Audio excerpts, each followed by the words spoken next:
Thank you, Mr. Khosla, for making it amply clear what is your mantra on this, and we agree that for any system to be successful, you have to look after the interest of the person who is at the fag end of the system. If his interest is taken care of, in this case the worker, then the system works very well. And if we don't think about him, if we don't take people along, then those desired results cannot be achieved.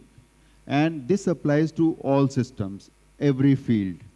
And here also, mantra given by Mehul Bhai also holds true that those people who are at the fag end, the last end of the system, their interest has to be looked into, watched, and provided. Sudeep ji, I request you now to please share your perception on this topic. Thank you, Mr. Jindal. I think it's an honor to be here.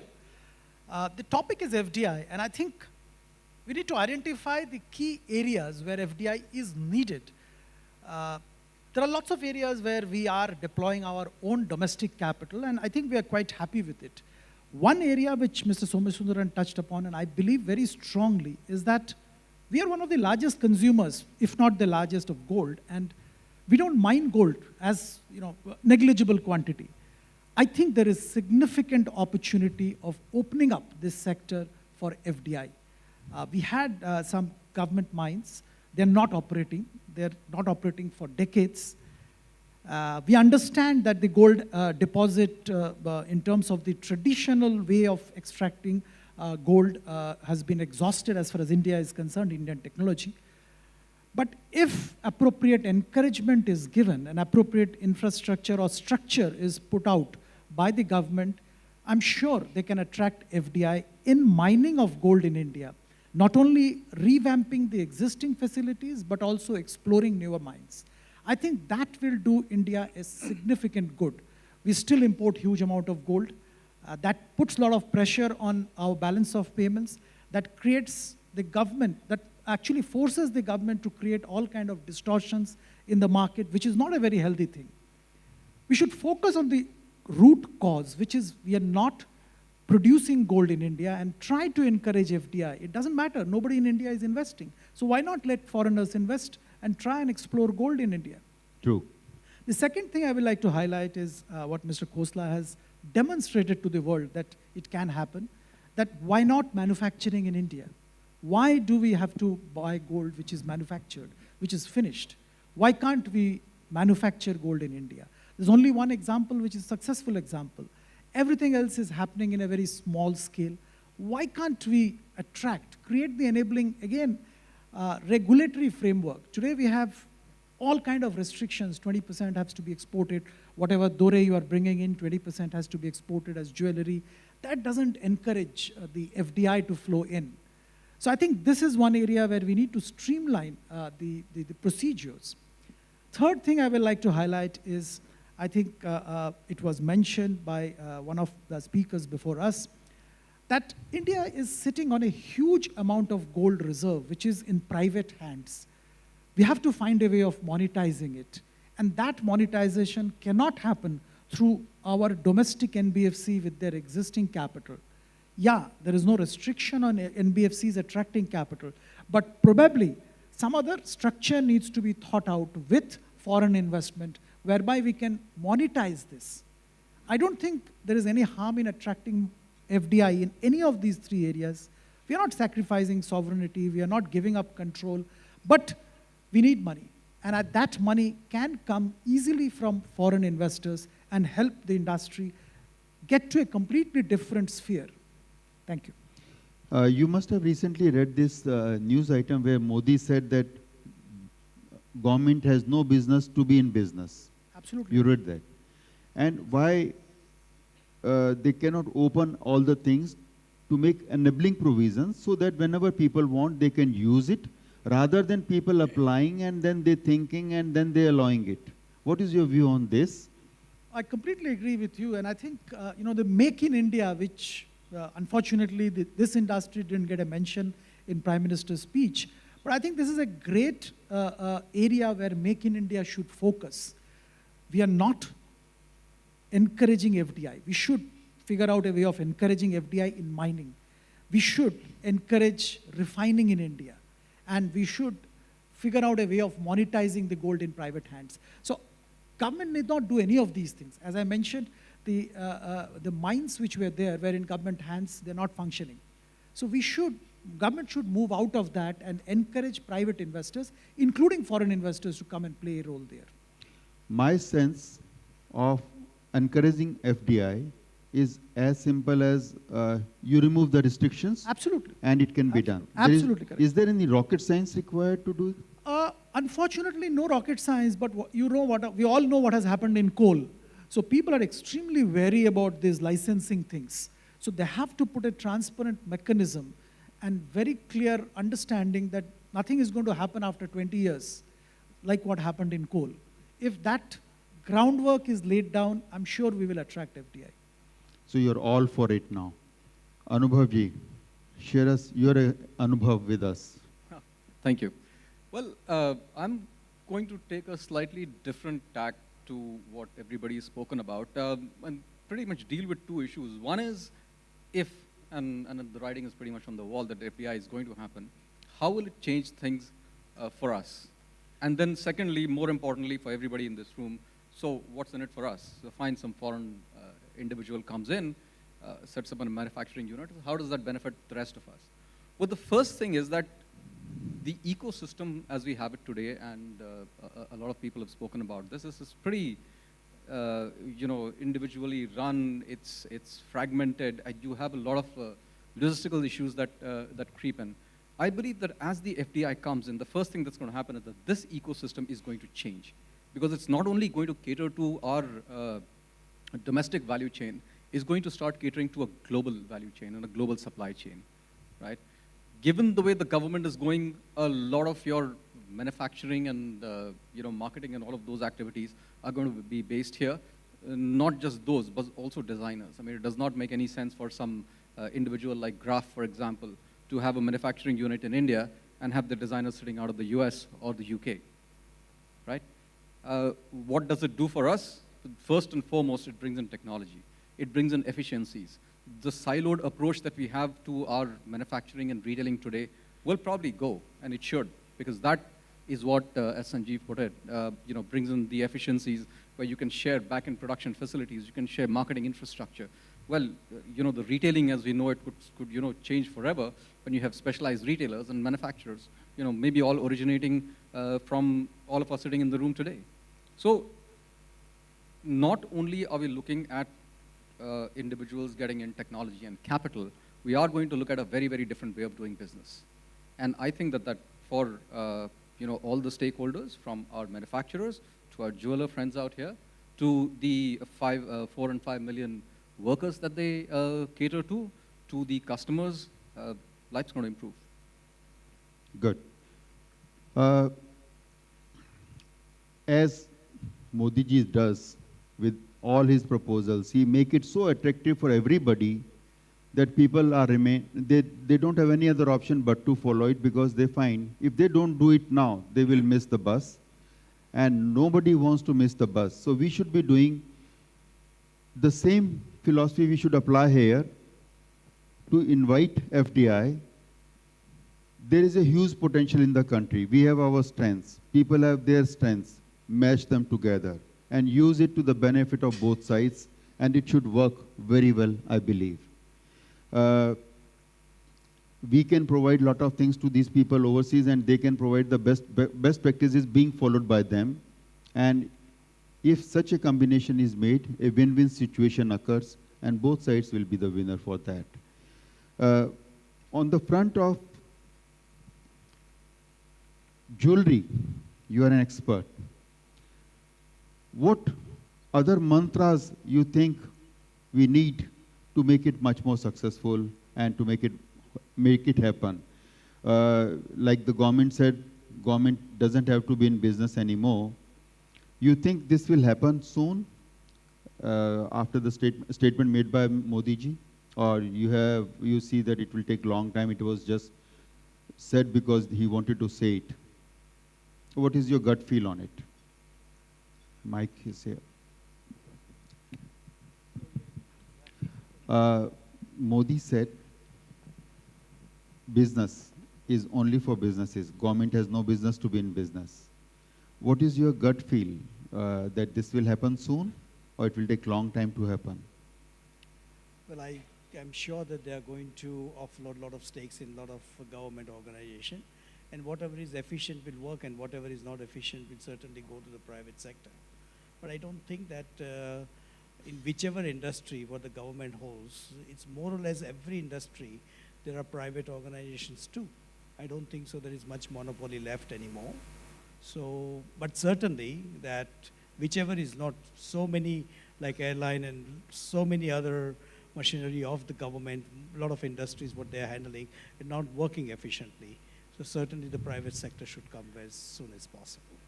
And private equity, on the front of private equity, we have seen a lot of things happening in the jewelry industry. Some companies want to invest in Kalyan Jewelers and somebody wants to invest in other companies. How do you see this happening in the future? Well, I personally feel that this full year was a major setback. And Yes. we need the government to change the policy, go back. What was there for the 10 years, 10 continuous year of a free importation? Till this is stabilized and going back to it, I don't personally feel that the private investment will be encouraged to, because most of the gold that you're buying in the market today, maybe half of it is black gold. So how can any foreign investor will invest in an industry where such things are happening at the moment? And can any industry prosper, grow with restrictions? Well, And simplification, no simplification and restrictions. Can they let the industry, these things, can they let the industry grow? But I personally feel that this particular restriction that what we have it today in India, it's the government has to know that it's not only harming our industry as such, but there are a lot of other industry like the foreign direct investment is maybe a lot of it is going through the Hawala route today because Hawala rate is higher rather than coming in directly. So basically whatever they are saving on one side, they may be losing much more. Yes, there is this information that inflows into the country by these Indians working overseas. They used to be of the extent of 90 billion every year. Last year, in this year, the figure has come down to 27 billion. So this difference is explained by the way gold has come and by way Hawala has prospered. And if a country's policy is supporting smuggling, parallel trade, how can it grow? There is no reason for that. There is no way. I absolutely agree. I think there's a mistake on the government's part to understand this industry more deeply. And I don't think so in an immediate basis, how they can fix it is by allowing the gold metal loan for a longer tenure so it doesn't affect the cash of the Indian, it doesn't affect the Indian rupee. Yes. In fact, last year, when they stopped the gold metal loan, the rupee went up because the gold started coming in their natural habit in a cash. So that is what really devalued the rupee last year from 63 to 68 movement was mainly because of that. Ultimately, it hurt the industry slowed down, and whatever happened, that what we have seen. But I personally feel that they should completely open the policies what they were few years before, and it's not going to hurt the industry, it's going to encourage the entire Indian investments what is coming in fact. So In a what much- government doing is much more wrong. cleaner way. I'm sure that there is a mistake by the government. Ladies and gentlemen, you will see the headlines tomorrow. What Mehul Choksi has said, government doing is wrong. Sudeep ji, on the front of retail, FDI in retail, and especially for bullion and jewelry industry, I would say, what is your view? It can support the jewelry industry? Well, I'm not very sure whether you really need foreign investment in jewelry retail in India. I think we are doing pretty good. I'm there. talking about e-retail, online selling. Yeah, I'll say that my view on this entire retail of jewelry, I think we are doing pretty well. I don't think you need foreign investment per se in retailing of jewelry, whether it's e-retail or physical format retail. Uh, you know, foreign companies are free. FDI is welcome in companies, which is what you also mentioned. It's happening. And I think it's not happening in the same way as it's happening in other industries because of inherent problems of the industry. Some Mr. Choksi identified. I think some has got to do with us as well. We need to clean up our act. We need to be a little more professionalized in our approach. I think if we get these things right, more FDI will come into the Indian companies which are in jewelry retail. I'm not very sure whether we should encourage either e-retail or the physical format by directly through FDI, or foreign investors should be allowed to hold majority stake. I think today already single brand retail is allowed, and under that a lot of things is coming. But multi-brand retail, I'm not sure whether it's required at this stage. You're wearing a very nice tie. Thank the you very color much. is wonderful. What is your view on e-retail? It can support the jewelry industry? It's surprising that you have automobiles selling on the net. Yes. You have cars selling on the net. So why not jewelry? It was thought that high-end, high-value products. Let me tell you, one of my friend who is in jewelry business, I asked him, and he said he has joined hands with 4 companies, and he is getting large hits every day on a special line he has developed for this e-selling of his jewelry through these 4 companies. So he was very upbeat about it. So I want to know your perception in that background. No, definitely there is the potential. There is a market which is growing for internet-based business. Consumer acceptance for that without the touch and feel factor is going up. But for a jewelry sector, it's going to be a combination of touch and feel along with the net services. And in addition to that, the percentage of jewelry sales through the web would barely be about 10 to 15% over the next 7 years, 10 years. It'll grow from a 1%, 0.5% today to a level of 10% thereabouts, because that's the level that you see in the US.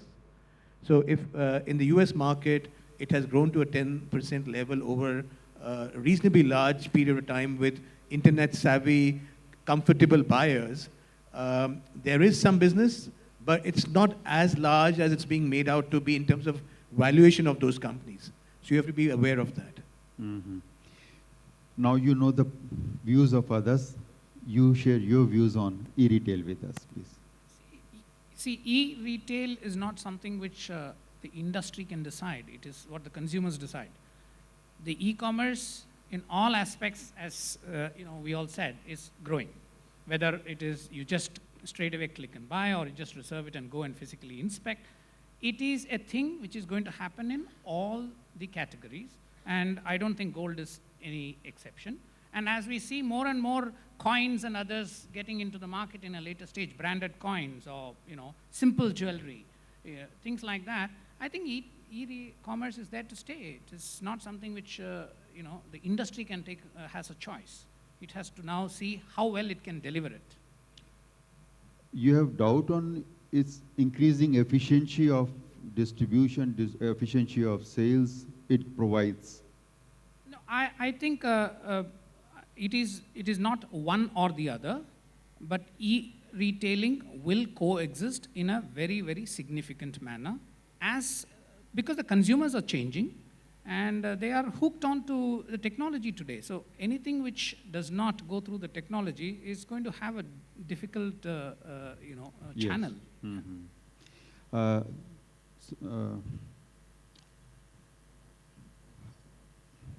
Sanjeev ji, what is your perception on private equity players, their attraction towards Indian market? How do you see the future of our markets with these players around, and how can they support our businesses? Lots of questions at one go. The private equity market in India has been hotting up over the last 6 months. It's doubled over last year. There's been, in the last 6 months itself, there's been about $6 billion worth private equity investments already made. Within that, the retail sector has got about 10% of that, about $600 million, which includes e-commerce, e-retailing, as well as restaurant business, as well as. But the jewelry sector has still not got into that as yet. There is a lot of interest.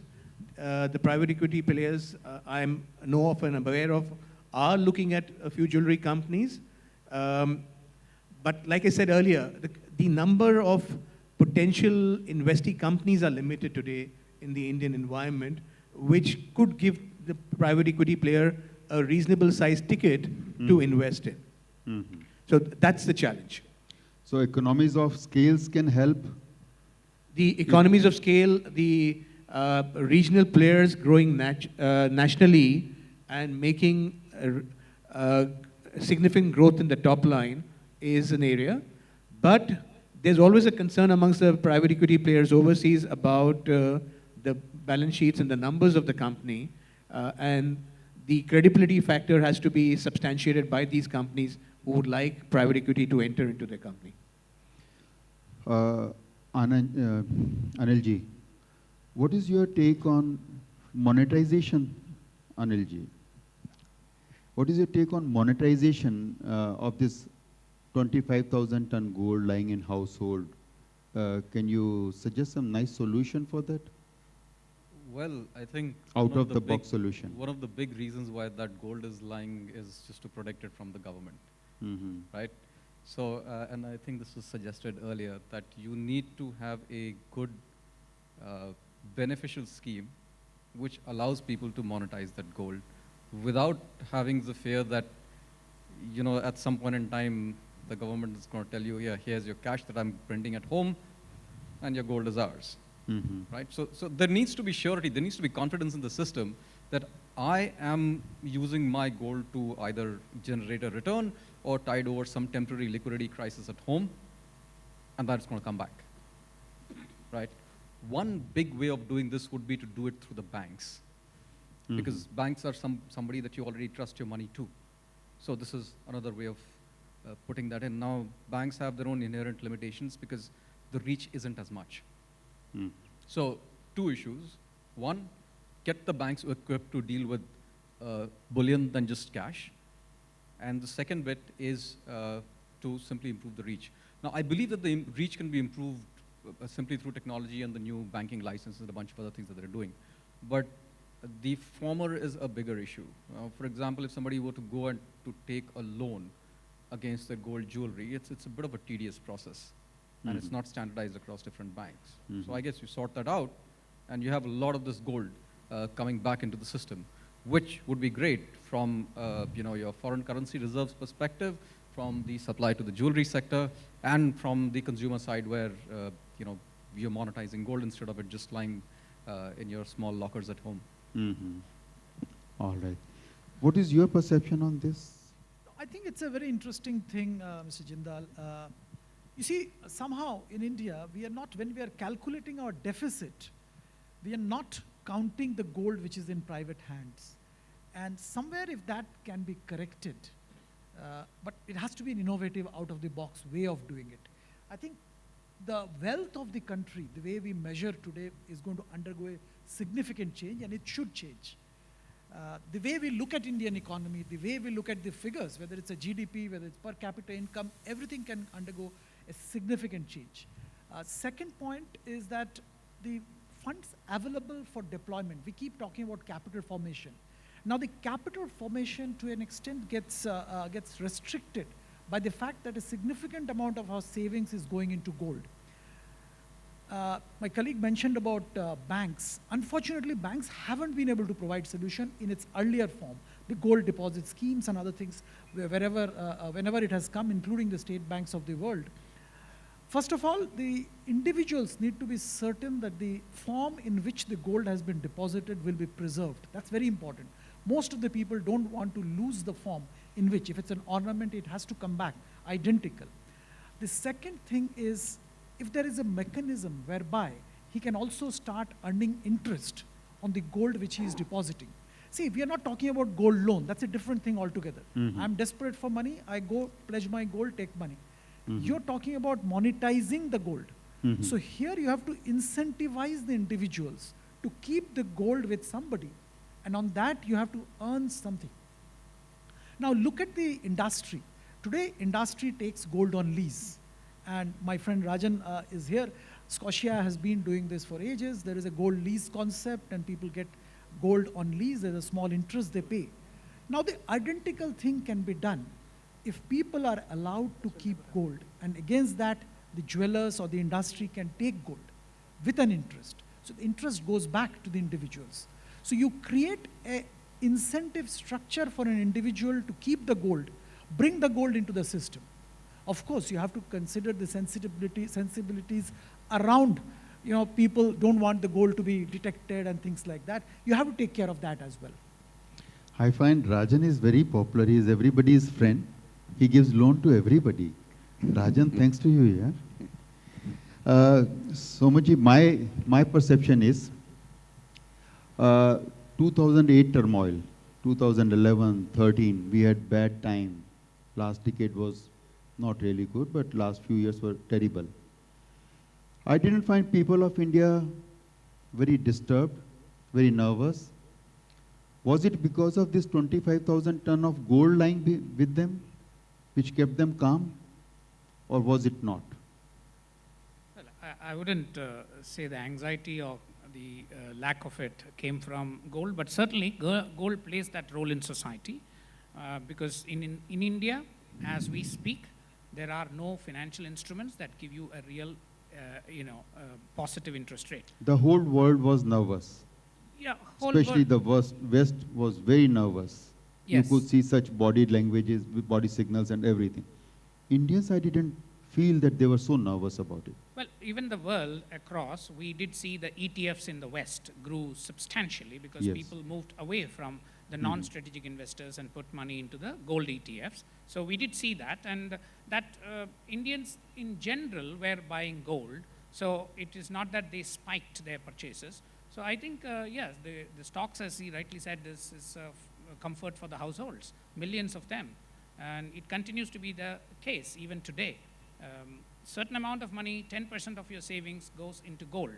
So it is just that they choose to buy it. Mehul, you agree with this or you don't agree with this? 25,000 tons of gold lying in household kept the people calm during this difficult time. Not only last year, maybe for the last, in 2009, 2010 too.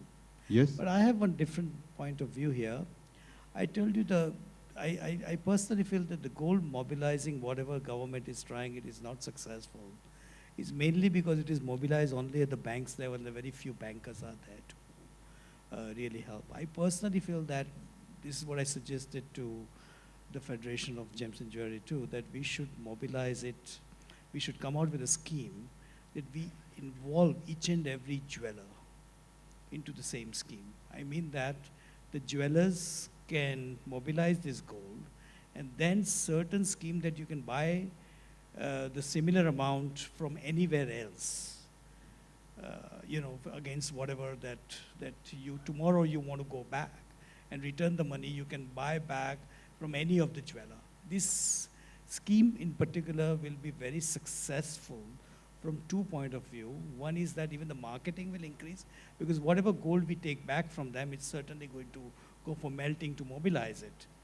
But when they want to take it back, they can buy from any jeweler rather than restrict it to one jeweler as such. So if we mobilize the gold all along with the 5 lakh, 7 lakh, 10 lakh jeweler, or maybe many of them, then it will be very successful. At this level, what we talk about is nothing else but a temple gold and other gold which is mobilized. But nothing much is mobilized other than that. I think in the whole system, there is not even more than 20 ton of gold or 30 ton of 8 or 10 ton of gold which is mobilized, which is in fact very, very backward, I would say. Mohit, this is the thought for your synopsis for tomorrow evening. Tell them to note it down. This is one important thing. We have not seen any such scheme getting success. And this is true. This is convincing, I would say, that if it is spread so well, it will become successful. And if you keep it only to the banks, things may not happen. Banks are very few and very limited for such a large number of people. They have been buying and selling with jewelers. People keep account with their jewelers. They know what to do, what not to do with them. So we should leave it to them, and there should be an enabling provision. We can caution them that this is your risk, your call, if you want to do with this any particular jeweler. But this is available. If you want to do it, do it. And then things can work out. I will not look towards Mohit because he can tell me wind it up. And Mohit, whenever you want me to wind up, tell me 30 minutes in advance. Okay? Agreed. Bullion front. What is the potential of FDI on bullion front? Well, FDI, I would say that as an industry, The whole Scotia where system can is be the larger potential of FDI other than India, as far as the bullion is concerned? Well, we need to make the product very efficient to the consumer level, which has gone totally inefficient in the last 1 year as such. So at every level, why not? Starting from bullion at all, India could be the only place where the gold loan must be 5% onward, going up to 12% probably. So there is certainly a huge potential yes. as far as the bullion business itself is This concerned. 2-year loan thing, what you have suggested, or 1 year or 2 year, is also a very good thing to do, as this is the need of the hour. You need dollars now. It provides you dollar now. You have to give them back after 2 years, you give them. I'm And sure that Modi ji is moving more than $1 trillion to bring in, so there shouldn't be any problem to pay back And after a year, 2 years. most efficient way of doing. Why should there be problem? People, those who are doing business, they know they have to give it back. They will have it. Otherwise, Surely, otherwise they will not be able to survive then if they don't keep it. I agree absolutely. The And rupees our on the systems have rise. matured enough to handle such transactions over the years. Now it is perhaps 20 years people have been this business. So they have matured enough. And we should also understand that we are losing on time if we don't do it now. It is not that we don't lose anything. We are losing on time. You wanted to say something? No, Okay. please carry on. Rajesh ji. On refinery front, do you see more potential on FDI in refinery? Let me put this in perspective. If India, you say yes, the answer is then- yes, obviously. yes, then It's you a are, crying shame that Hmm. it hasn't happened earlier. And if somebody was waiting for someone to take the first step, we took the first step. And we wish many more would follow suit. everybody doesn't have that kind of courage, no? The one you have. This is a mix of investment, technology, Let me and tell you, risk. he has been telling me for 20 years that people should be putting refinery, people should be doing minting of coins here. Every time I heard him, I couldn't do it, but he did it and he proved it that he was absolutely right in doing it. If I can, and He please don't, said so many number of times to me. please don't take offense to what I say. I think you were very busy, forgive the expression, making money the easy way. You had banks overseas who were happy to give you consignments, and you made money in selling gold. Good for you. Consignment is slow poison or something? No, it's not slow poison. You preferred that business. That's fine. I'm not against what you did. All I'm saying is, why did you not think seriously about setting a refinery? Because you looked at the headaches of a refinery, you looked at the convenience of bullion trading, you looked at some very nice bankers who were able to fund your business, and suddenly you said, hey, this is great, I'm making money without really investing anything. I'd love to do it, if I was in your shoes. I would never ever do a refinery, but unfortunately, we were not a nominated agency, we were not a bank, And therefore, we were interested in India. So we took the torturous way. And it was important for us to succeed because we're convinced that as a country we can do much better. We're convinced that we need role models. We're convinced that we need people to tell us how to do things. And we're convinced that we could do so, which is why two things happened on the 16th of May, 2014. First, Narendra Modi came in with an overwhelming majority.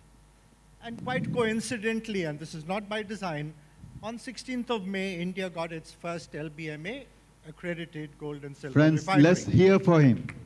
He did it, he proved it, and it was a wonderful thing to have happened in our country, the first LBMA approved refinery.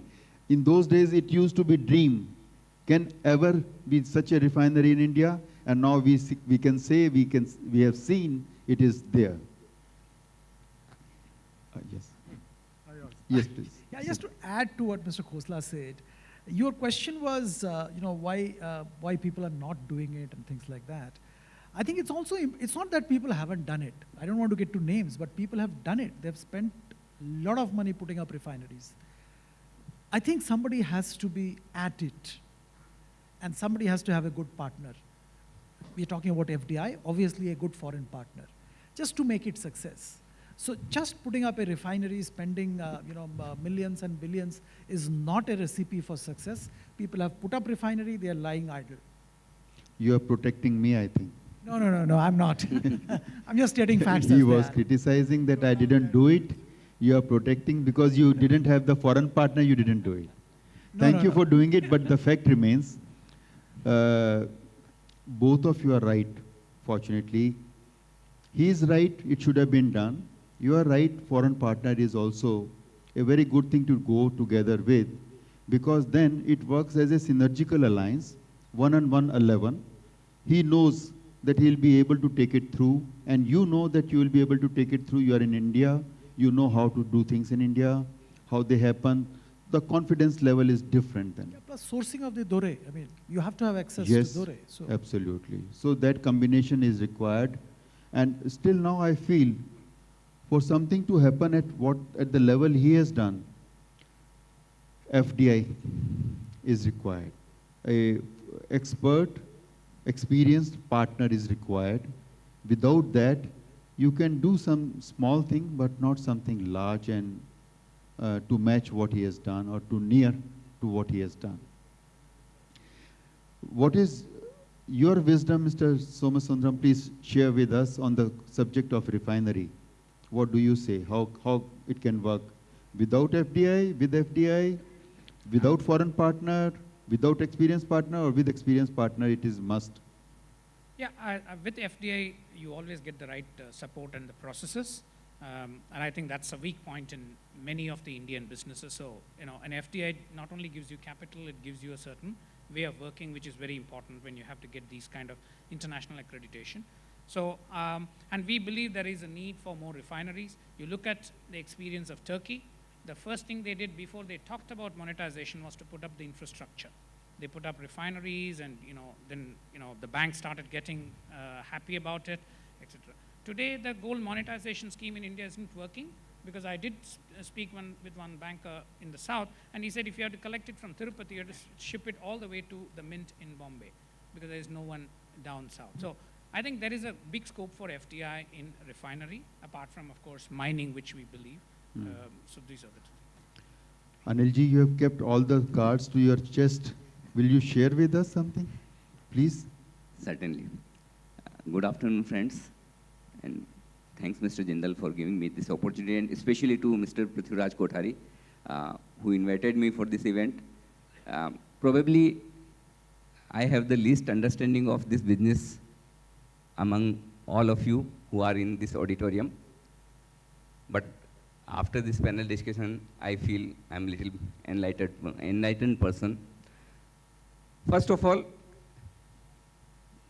let me ask a few questions from our panelists from an outsider perspective, because you all guys have a lot of deep understanding of this industry, business and all. I have little understanding, so let me ask what's going on my mind. Before that, I want your permission to speak in a language which is my mother tongue, our national language, and the language on which my channel runs, CNBC Awaaz, that is Hindi. और दोस्तों अब तो मोदी जी खुद US जाकर हिंदी में भाषण देना शुरू कर चुके हैं और I fully understand that if not better, you understand Hindi equally well as English. Okay. So 25 सितंबर को खोसला साहब आपसे सवाल लेना चाहता हूँ. मोदी जी ने ये कहा कि एफडीआई की 2 डेफिनेशन है. अब तक हम एक ही जानते थे, foreign direct investment. First, develop India, that is another definition E coin. आपकी इंडस्ट्री के लिए क्या बेहतर है? सीधा पहले फॉरेन से पैसा मंगवा लें और इंडस्ट्री का डेवलपमेंट हो, या पहले हिंदुस्तान में मैन्युफैक्चरिंग बेटर होनी चाहिए? देखिए, पिछले 30 साल से और 1992 में 1997 में जब गोल्ड पॉलिसी लिबरलाइज हुई, आप यही कर रहे थे. आप बाहर से पैसा मंगा रहे थे in the form of gold और अपनी ज्वेलरी इंडस्ट्री चला रहे थे. आपने 1997 से ये सोचा नहीं कि ये कब तक चलेगा. कभी ना कभी तो आपको रॉ मटेरियल यहाँ या तो ढूंढना होगा या उसको रिफाइन करना होगा. अब एक इंटरनेशनल स्टैंडर्ड रिफाइनरी आ गई जिसकी आज की तारीख में सब्सटैंशियल फॉरेन एक्सचेंज आउटगो है, क्योंकि हम डोरे इंपोर्ट करते हैं. लेकिन वो फॉरेन एक्सचेंज आउटगो डोरे इंपोर्ट करने में कम है as compare to importing bullion. This is step 1. This is not the end of the journey. This is the beginning of the journey. अगली स्टेप क्या है? अगली स्टेप ये है स्क्रैप और 25,000 टन गोल्ड जो इंडिया में पड़ा है. यदि हम उसका 1% भी मोबिलाइज कर लें तो 250 टन है. 1%. और यदि ये 250 टन आपको देना है तो आप कहाँ दोगे? आप एक एक्रेडिटेड रिफाइनरी के पास जाओगे. इसीलिए मैं कहता हूं कि और एक्रेडिटेड रिफाइनरीज होनी चाहिए, क्योंकि तभी आपको ये 250 टन मिलेगा. यदि आप सोचे कि एक एमएमटीसी पैम्प ये कर पाएगा तो नहीं कर पाएगा. काफ़ी हद तक कर पाएगा लेकिन पूरा नहीं कर पाएगा. तो इंटरनेशनल एक्रेडिटेशन और FTI is not stopping at refining, but refining is the beginning of the journey, and the journey is ये 25,000 टन सोना जो पड़ा हुआ है ना, इसमें से 1 या 10% भी मिल जाए ना तो मेहुल जी को अपनी ज्वेलरी के लिए गोल्ड ढूंढने के लिए ब्लैक गोल्ड की ज़रूरत नहीं पड़ेगी. बिल्कुल इनको वाइट गोल्ड. बिल्कुल ठीक उसी तरह से जैसे हम स्टॉक मार्केट में कई बार बात करते हैं कि जो पेंशन फंड्स में इतना बड़ा पैसा सरकार के पास पड़ा है, उसका 5 या 10% भी अगर मार्केट में आना अलाउ कर दे तो हमें एफआईएस की ज़रूरत ना पड़े. लेकिन सुदीप, चूँकि आप कई सारे फॉरेन इन्वेस्टर्स से डील करते हैं, you help so many Indian companies to raise money. I just want to know, so far with all due respect to all big players of this business in this auditorium, Hindustan में investors ने अब तक James jewellery stocks में कभी पैसा बनाया नहीं. It's a hard fact. अब ऐसे में क्या वजह है कि कोई फॉरेन इन्वेस्टर्स आकर इस इंडस्ट्री में बड़ा पैसा लगाए? कहाँ क्लीन अप एक्ट करने की जरूरत है इस इंडस्ट्री को? जी अनिल जी, मैं इसको आपके सवाल को 2 हिस्से में बांटना चाहूँगा. पहला हिस्सा जिसका जिक्र खोसला साहब कर रहे हैं और जिसका जिक्र मैंने भी किया है पहले, वो है एक एरिया जहाँ पे आज तक कोई लिस्टेड कंपनी एक छोड़ के नहीं है. रिफाइनिंग में एक लिस्टेड कंपनी है जो फंक्शनिंग नहीं है, शिरपुर ज़्यादा फंक्शन नहीं करती है. बाकी सारे अनलिस्टेड स्पेस है. माइनिंग में एफडीआई का बहुत ज़रूरत है. जैसे खोसला साहब ने अभी बताया कि आपको गोल्ड ढूंढना पड़ेगा, नहीं तो आप इंपोर्ट करते ही रहोगे. आज 50-500 साल से इंपोर्ट कर रहे हो और आगे 500 साल भी इंपोर्ट करोगे. तो why not look at gold, look at finding gold. Number one, उसमें एफडीआई आप जरूर ला सकते हो, उसमें foreign investor will come in, उसके बाद में लिस्टिंग, बाकी इन्वेस्टर को पैसा बनना, that's a different thing, it's exploration activity. दूसरा इज रिफाइनिंग, जैसे पैम्प एमएमटीसी है आज के दिन में, रिफाइनिंग में जरूर फॉरेन इन्वेस्टर्स अट्रैक्टेड होंगे, provided we are taking the initiative to bring them and to encourage them and to partner with them in India. I think there is significant scope. आपका सवाल मार्केट के तौर से अगर देखें कि जो लिस्टेड यूनिवर्स है जेम्स और ज्वेलरी स्टॉक्स के, वहाँ पे शायद आप ठीक कह रहे हैं कि लॉन्ग टर्म इन्वेस्टर्स को शायद पैसा अभी तक नहीं बना। पर मैं एक चीज़ बताना चाहूँगा यहाँ पे कि industry is changing and I think they are changing for the better. पिछले आप कुछ महीनों में अगर आपने ध्यान दिया होगा, एक दो लार्ज ज्वेलरी कंपनी ने प्राइवेट इक्विटी से फंड रेज किया है। हम लोगों को मालूम है कि 2-4 और हाउसेज हैं जहाँ पे एडवांस स्टेज में प्राइवेट इक्विटी इन्वेस्टमेंट की बातचीत चल रही है। इंडस्ट्री में एक ट्रांसपेरेंसी, संजीव ने बैलेंस शीट की जिक्र किया, I will say transparency, overall थोड़ा ट्रांसपेरेंसी का ज़रूरत है, कंसिस्टेंसी, ट्रांसपेरेंसी, ये सब चीज़ का थोड़ा ज़रूरत अभी भी है। But I think enlightened promoters are moving away from the older practices and moving to better practices. So I think it's a matter of time before that starts happening. Listed universe में I'm confident, last 3-4 साल में I think the entire world has gone through a lot of turbulence. People haven't made money and I think this space also people haven't made money. But I'm confident कि आने वाले दिनों में निवेशक जरूर पैसा बनाएंगे इन क्षेत्र से भी।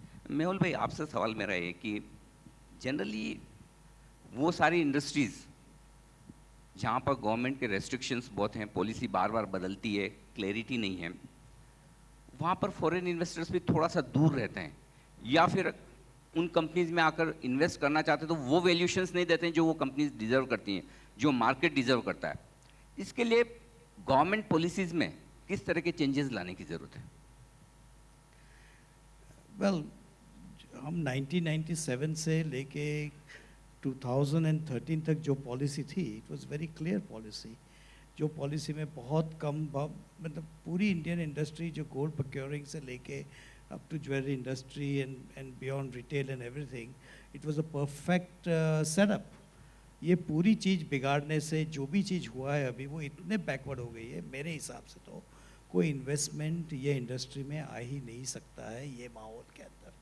इंडियन रिटेल 2 साल के अंदर शायद 35 से 50% तक नीचे गया है, क्योंकि और जो भी गया है 50%, उसमें भी कितना काला सोना गया है, शायद मोर देन नियरली 30 to 40% काला सोना गया है। तो ऐसे माहौल के अंदर कौन इन्वेस्ट करेगा हिंदुस्तान के अंदर?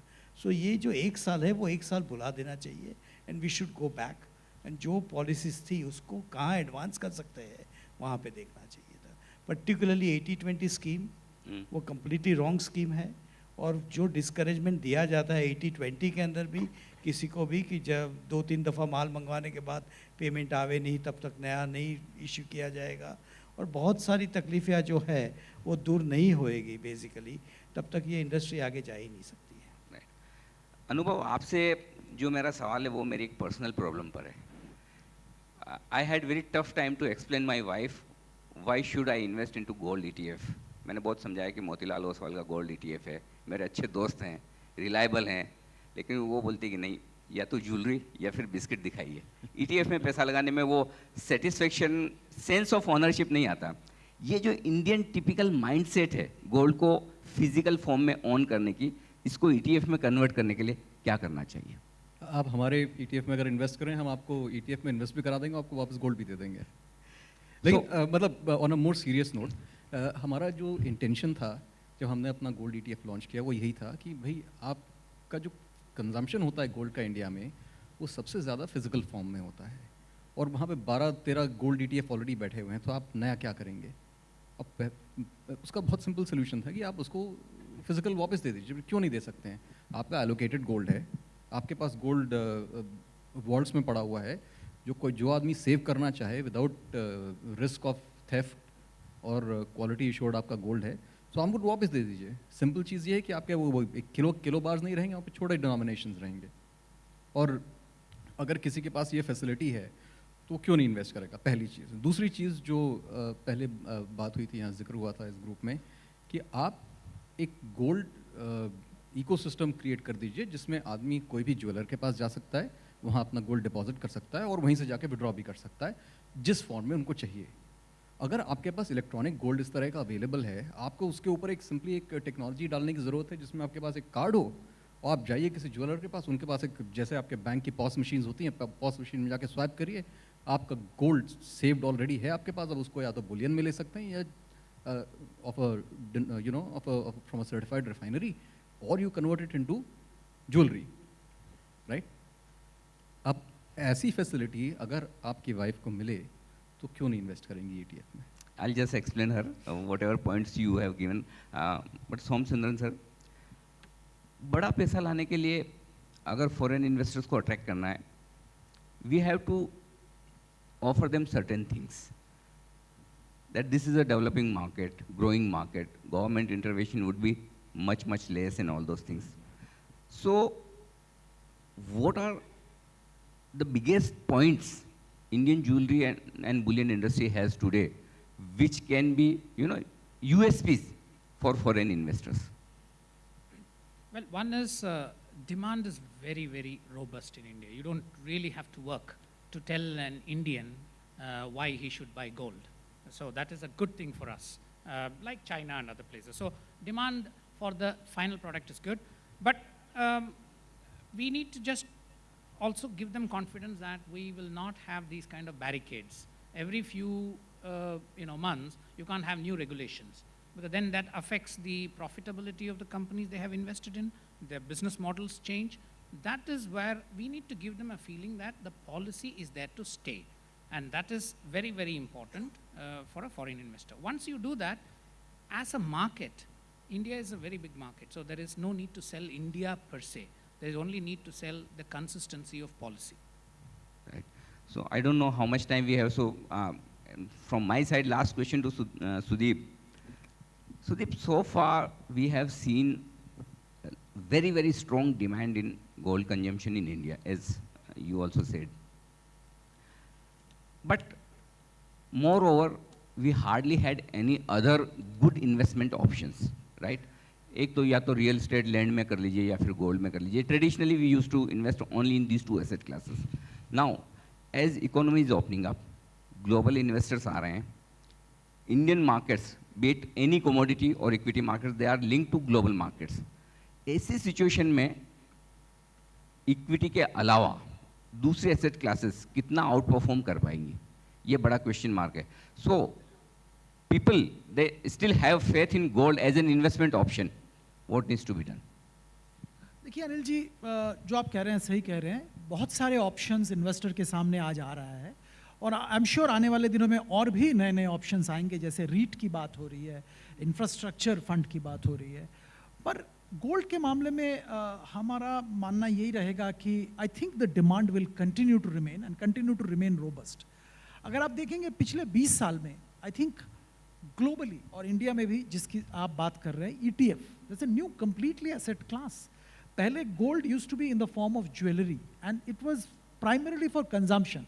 Yeah, there was an attached. मेरा सिंपल क्वेश्चन है, आपके फादर उनके टोटल इन्वेस्टमेंट का कितना % गोल्ड में रखते थे और आप कितना रखते हैं? सही बात है, आपने बिल्कुल सही कहा. If my father had not kept percentage, absolute figure, please. No, एक मिनट, जिंदल साहब, I'll try and That was answer the that. next question actually. I'll try and answer that. The wealth of India, when my father was investing, was it different? Let's say the wealth was 100 and father used to keep 20%, so he used to keep $20. Today, or going forward, the wealth will be 500 and probably you'll end up keeping 10% of that, but still it will be 50. So I think that is the difference. So I don't think in absolute numbers, the gold consumption will come down. It'll keep growing.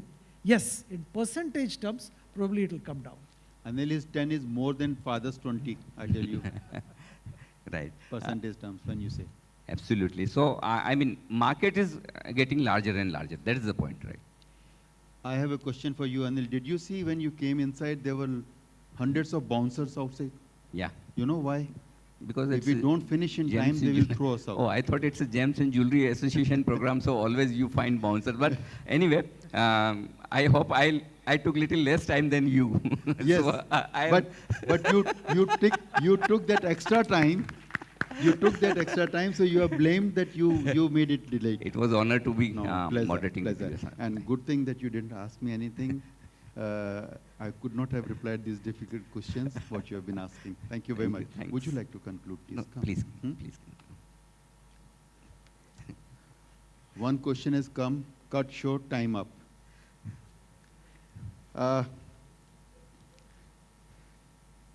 Friends, it was a wonderful experience and a wonderful panel. As I conclude, it is indeed satisfying for both of us to witness this. I think Mr. Kothari wants to say something. Here's a question. Yeah. Can you pass the mic there, please? He says that you will have to pay for this extra time you have spent here. You need mic or you will come here? Or shall I bring these two there?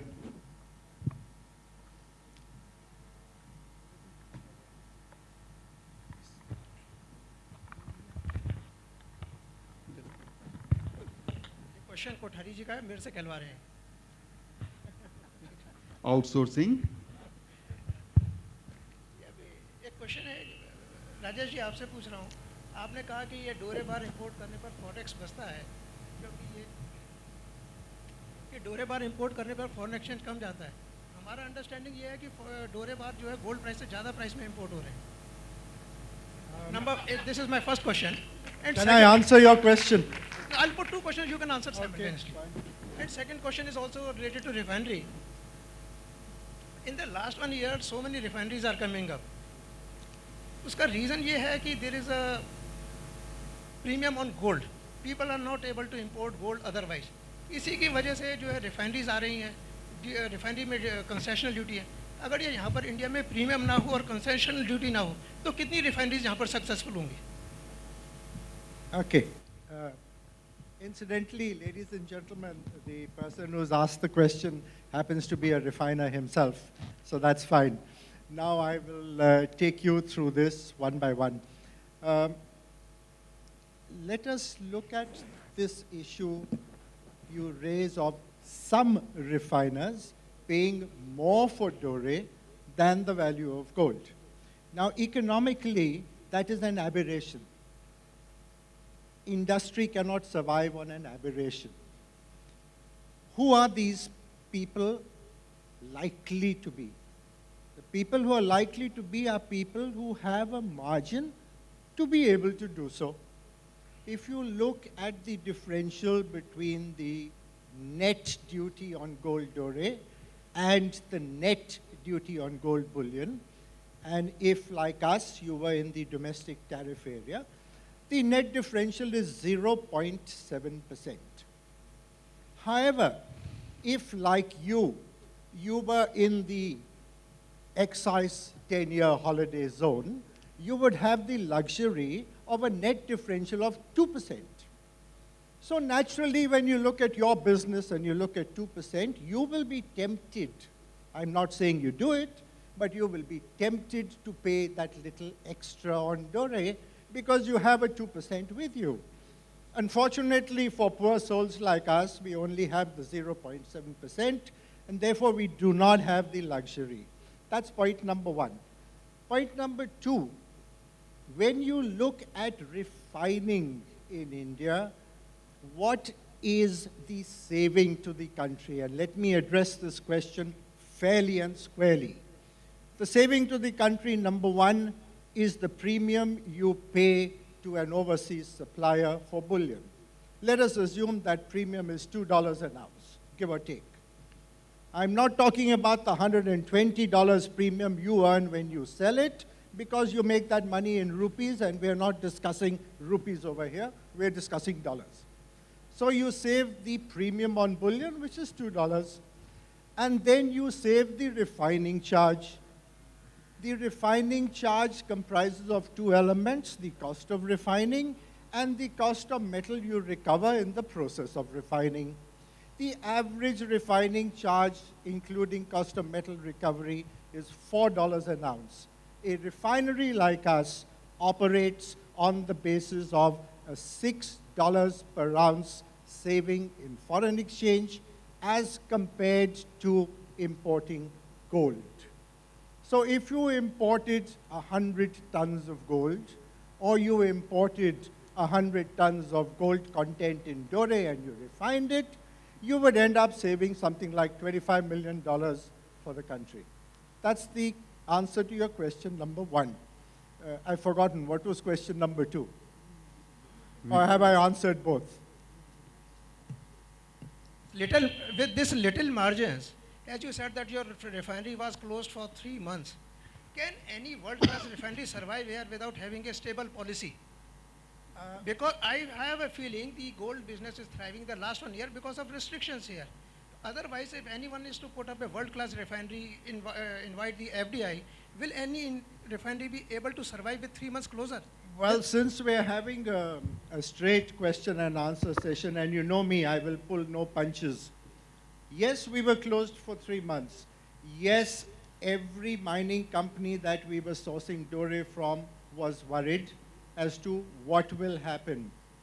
Yes, we had problems, but thankfully the same policy that you and I love to criticize is the same policy you and I love, because it is this policy that gives you $120 premium at that time, and it is this policy that is giving you $15 premium today, whereas globally the premium on gold is 50 cents. The point I'm making is not good for the industry.